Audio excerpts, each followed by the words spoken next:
So hi, so I wanted to talk and show you a bit some work we've been doing in designing our game dialogues user interface. Actually, first I'll show you this post which we created almost 1.5 years ago with Daniele Giardini, which is about writing tools and design ideas for video game dialogues. It was many people read it and gave us good feedback on it, and so here we presented here we dealt with two different problems. One is how to facilitate writing for games, and the other is how to design an in-game dialogue user interface. And so today here I want to show you some work we did in designing in-game dialogue user interface. In fact, already in this post we presented various styles, and we were mostly inspired by comics, because as you can see, their language is very rich and evolved and mature, and there's so many alternatives in different styles and so on. And we found that in video games, dialogues are not so often very interesting from a design standpoint, and so from the point of the gamers, the players' experience. So actually, yeah, this is more.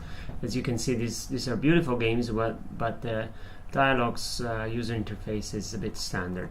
And of course, there are exceptions and wonderful examples. And we also had our own game, Football Drama, and we had it already working a bit, working the dialogues. And this was the user interface. Now, after this,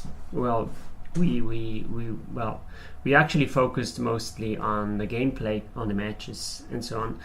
But recently, we finally had time to go back to the dialogues UI, and so we decided to do some further refinement and work.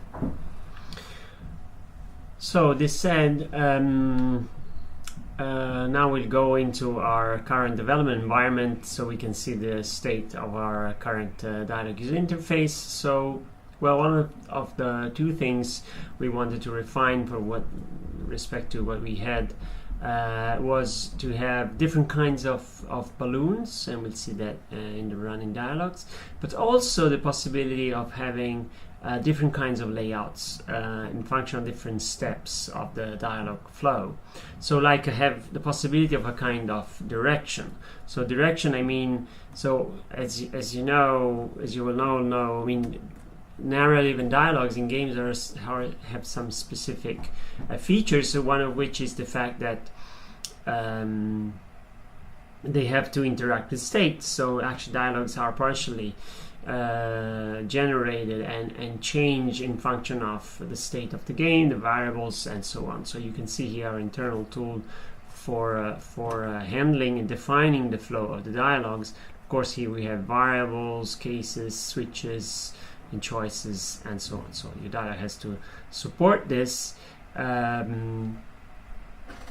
So what we wanted also is to have not only that you can set the single dialogue nodes, audios, and the layout of the single balloons, but you can also tell the game to change actually the layout of the following few nodes, so that there could be more it could be more interesting, and there could be more variations.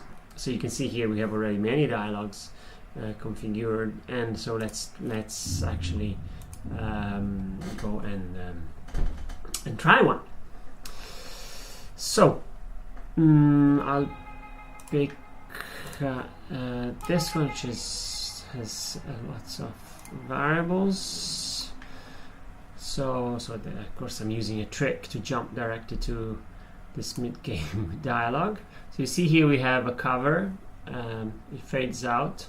Now in this case, this dialogue starts with the first notes actually have some special effects, the ringing of the phone, and And also the first balloon here has a special style because it's actually voiced from a phone call. So this is the language of comics, and we use that to characterize the node. So you can set node by node how do you want them to appear.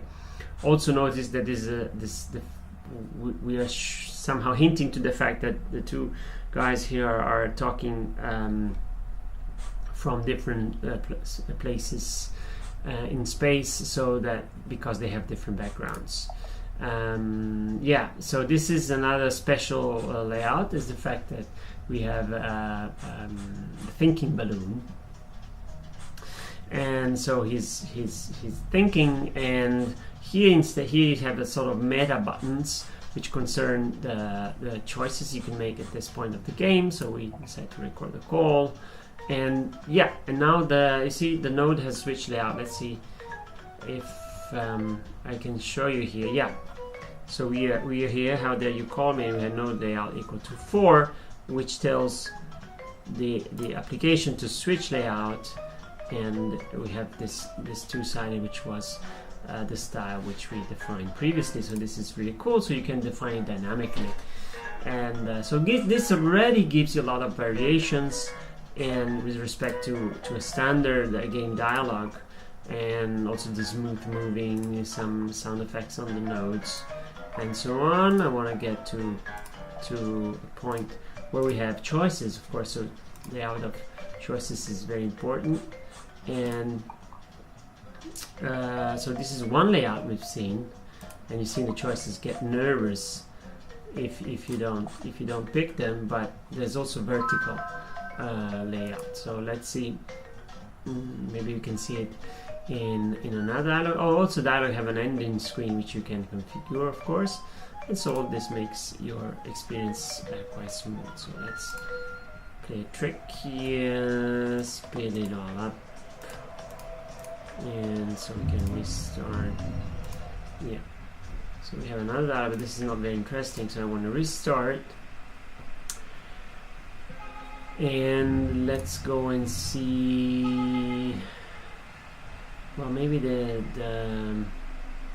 meet lady dialogue is nice. Some effects. Yeah, see the cover, a nice lady, and yeah, so see different colors. You can associate with different actors, different balloon colors. This is also a nice thing, but so it has to be consistent with the ballet. So she's thinking now, and okay, so he will be using the zoom in, which is nice, and the vertical choices. So this different way to present. In this case, you notice how they shake sideways instead of vertically, and yeah. So special effects when you win something by the choices that you're making. And yeah, I think I'm winning something more. That's cool. And yeah, I think this is more or less it. So by dedicating some time to your dialogue design, and you can create really high quality and original parts of the game, which often game designers don't give much thought to, but I think that can, and I hope this can actually really improve the game experience. Okay, see you soon. Bye.